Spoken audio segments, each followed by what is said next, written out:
আসসালামু আলাইকুম। বাংলাদেশ বেতার সিলেট সংবাদ পড়ছি জয়শ্রী দেব জয়া। সিলেটের কোম্পানীগঞ্জ উপজেলার ভোলাগঞ্জের সাদা পাথর থেকে লুট হওয়া পাথর 7 দিনের মধ্যে আগের জায়গায় ফেরার নির্দেশ দিয়েছেন হাইকোর্ট। একই সাথে পাথর লুটের ঘটনায় জড়িতদের তালিকা চাওয়া হয়েছে। বিচারপতি কাজী জিনাত হক ও বিচারপতি আইনুন নাহার সিদ্দিকার হাইকোর্ট বেঞ্চ আজ রুলসহ এই আদেশ দেন। এতে 2 মাসের মধ্যে এই তালিকা আদালতে হলফনামা আকারে দাখিল করতে বলা হয়েছে। এছাড়া কি পরিমাণ ক্ষতি হলো সেটা নির্ধারণে একটি কমিটি করে আদালতে প্রতিবেদন দিতে বলা হয়েছে। কমিটিতে বুয়েটের একজন অধ্যাপক থাকবেন। পাশাপাশি সাদা পাথর এলাকা পর্যবেক্ষণের জন্য সব আইনশৃঙ্খলা বাহিনীর সমন্বয়ে একটি মনিটরিং টিম গঠন করতে বলা হয়েছে। আদালত পরবর্তী আদেশের জন্য আগামী 21শে আগস্ট দিন ধার্য রেখেছেন। এর আগে আজ সকালে গণমাধ্যমে প্রকাশিত বিভিন্ন প্রতিবেদন যুক্ত করে মানবাধিকার এবং পরিবেশবাদী সংগঠন human rights and piece for বাংলাদেশের পক্ষে এই রিট করা হয়। সেই রিটের প্রেক্ষিতে হাইকোর্ট এই আদেশ দিলেন।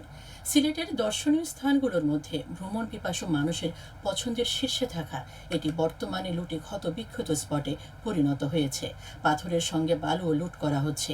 এর আগে সাদা পাথরে লুটের ঘটনায় গতকাল সিলেটের কোম্পানীগঞ্জ উপজেলার ভোলাগঞ্জ পরিদর্শন করেছে দুর্নীতি দমন কমিশনের একটি দল। সিলেট অফিসের উপপরিচালক রাফি মোহাম্মদ নাজমুস সাদাতের নেতৃত্বে 9 সদস্যের তদন্ত দল দুপুরে সাদা পাথর এলাকা পরিদর্শন করেন। এদিকে সিলেটের 2টি পর্যটন স্পট কোম্পানীগঞ্জ উপজেলার সাদা পাথর ও গোয়াইনঘাট উপজেলার জাফলং এলাকায় অবৈধভাবে পাথর লুটপাটের ঘটনায় আজ অভিযান চালিয়েছে জেলা প্রশাসন। শেষ খবর পাওয়া পর্যন্ত অভিযানে প্রায় 130টি গাড়ি তল্লাশি করা হয়। এর মধ্যে প্রায় 70টি ট্রাকে থাকা প্রায় 35,000 ঘনফুট পাথর উদ্ধার করে নদীতে ফেরত দেওয়ার প্রক্রিয়া চলছে। জেলা প্রশাসনের একটি সূত্র জানায়, উদ্ধার হওয়া পাথরের বড় অংশ ধলাই নদীতে ফেরত দেওয়ার কাজ চলছে। একই সাথে রাতের মধ্যে পাথর লুটের সঙ্গে জড়িতদের গ্রেপ্তারে অভিযান অব্যাহত রয়েছে। সাদা পাথর লুটপাটের অভিযোগে কোম্পানীগঞ্জ উপজেলার পশ্চিম ইসলামপুর ইউনিয়ন পরিষদের চেয়ারম্যান আলমগীর আলমকে গ্রেপ্তার করা হয়েছে। আজ ভোরে কোম্পানীগঞ্জ থানা এবং জেলা গোয়েন্দা পুলিশ যৌথ অভিযান চালিয়ে তাকে নিজ বাসা থেকে গ্রেপ্তার করে। কোম্পানীগঞ্জ থানা পুলিশ এই তথ্য নিশ্চিত করেছেন। সিলেট নগরের মীরাবাজারের রায়নগর আবাসিক এলাকায় একটি বাসায় আজ সকালে রান্নাঘরের সিলিন্ডার গ্যাসের লাইনের লিকেজ থেকে অগ্নিকাণ্ডের ঘটনা ঘটেছে। এতে ওই বাসার বেশিরভাগ মালামাল পুড়ে ছাই হয়ে গেছে, তবে কোনো প্রাণহানির ঘটনা ঘটেনি। খবর পেয়ে ফায়ার সার্ভিসের 3টি ইউনিট এবং সোবানীঘাট ফাঁড়ি পুলিশ ঘটনাস্থলে ছুটে যায়। তবে এর আগে ঘরের ফ্রিজ, ওয়াশিং মেশিন সহ বেশিরভাগ আসবাবপত্র পুড়ে ছাই হয়ে যায়। ফায়ার সার্ভিস জানায়, গ্যাসের লিকেজ থেকে এই অগ্নিকাণ্ড ঘটেছে বলে প্রাথমিকভাবে ধারণা করা হচ্ছে। ক্ষয়ক্ষতির পরিমাণ আনুমানিক 15 লক্ষ টাকা। হবিগঞ্জের নবীগঞ্জে শিশু পার্কের নির্মাণ কাজ এবং উপজেলা পরিষদের পুকুরপাড় সংলগ্ন ওয়াকওয়ে নির্মাণ কাজের উদ্বোধন করা হয়েছে।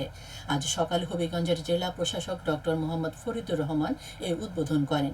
এ সময় তিনি নির্মাণ কাজের গুণগত মান নিশ্চিত করে কাজ করার তাগিদ দেন। পরে উপজেলা পরিষদ কমপ্লেক্স প্রাঙ্গণে গাছের চারা রোপণ করেন জেলা প্রশাসক। মৌলভীবাজারের কমলগঞ্জ উপজেলা অত্যাধুনিক ডাক বাংলো ভবন নির্মাণ প্রকল্পের কাজ এগিয়ে চলেছে। এতে ব্যয় হচ্ছে প্রায় 4 কোটি টাকা। প্রকল্পের আওতায় 6 তলা ভিত বিশিষ্ট 4 তলা ভবন, সুপরিসর একটি কনফারেন্স হল সহ 22টি কক্ষ রয়েছে। এর মধ্যে ভিআইপি ফ্যামিলি এবং সিঙ্গেল রুম 16টি, নন ভিআইপি 6টি। তাছাড়া পাঠাগার, কিচেন, ডাইনিং রুম, পার্কিং, নিরাপত্তা প্রহরী কোয়ার্টার, চিত্ত বিনোদনের বিভিন্ন উপকরণ, 188 মিটার ড্রেন এবং 177 মিটার ইন্টারনাল সড়ক নির্মাণ সহ আনুষঙ্গিক কাজ অন্তর্ভুক্ত রয়েছে। ইতিমধ্যে প্রকল্পের 75% কাজ শেষ হয়েছে। বাকি কাজ আগামী ডিসেম্বরের মধ্যে শেষ হবে বলে আশা করা যাচ্ছে। এদিকে আজ বৃহস্পতিবার সকালে জেলা প্রশাসক এবং জেলা পরিষদ প্রশাসক মোহাম্মদ ইসরাইল হোসেন এবং জেলা পরিষদের প্রধান নির্বাহী বেগম শামীমা খন্দকার প্রকল্পটি পরিদর্শন করেছেন। জেলা পরিষদ তা বাস্তবায়ন করেছে। এবার শুনুন কৃষি সংবাদ। 3 দিনব্যাপী কৃষি প্রযুক্তি মেলা শুরু হয়েছে মৌলভীবাজারের বড়লেখা উপজেলায়। আজ সকালে উপজেলা পরিষদ সভাকক্ষে প্রধান অতিথি হিসেবে মেলার উদ্বোধন করেন বাংলাদেশ পরমাণু কৃষি গবেষণা ইনস্টিটিউটের পরিচালক ডক্টর মোহাম্মদ হোসেন আলী। এতে প্রশাসন এবং কৃষি অধিদপ্তরের ঊর্ধ্বতন কর্মকর্তা, যুবতী শিক্ষার্থী, শিক্ষক, কৃষক, কৃষানী সহ 232 জন ব্যক্তি উপস্থিত ছিলেন। মেলায় মোট 70টি স্টল স্থান পাচ্ছে। প্রতিদিন সকাল 9টা থেকে বিকেল 5টা পর্যন্ত মেলা সর্বসাধারণের জন্য উন্মুক্ত মুক্ত থাকবে। শেষ হবে আগামী শনিবার। কৃষি সম্প্রসারণ অধিদপ্তর এর আয়োজন করে। সবশেষে আবহাওয়া। রাত 1টা পর্যন্ত পূর্বাভাসে বলা হয়েছে, সিলেট সহ পার্শ্ববর্তী এলাকায় আজ কোনো সতর্কবাণী নেই এবং কোনো সংকেতও দেখাতে হবে না। আজ সিলেটে সূর্যোদয় হয়েছে 5টা 25 এবং সূর্য অস্ত যাবে সন্ধে 6টা 28। সংবাদ শেষ হলো। আমাদের পরবর্তী স্থানীয় সংবাদ প্রচারিত হবে সন্ধে 7টায়।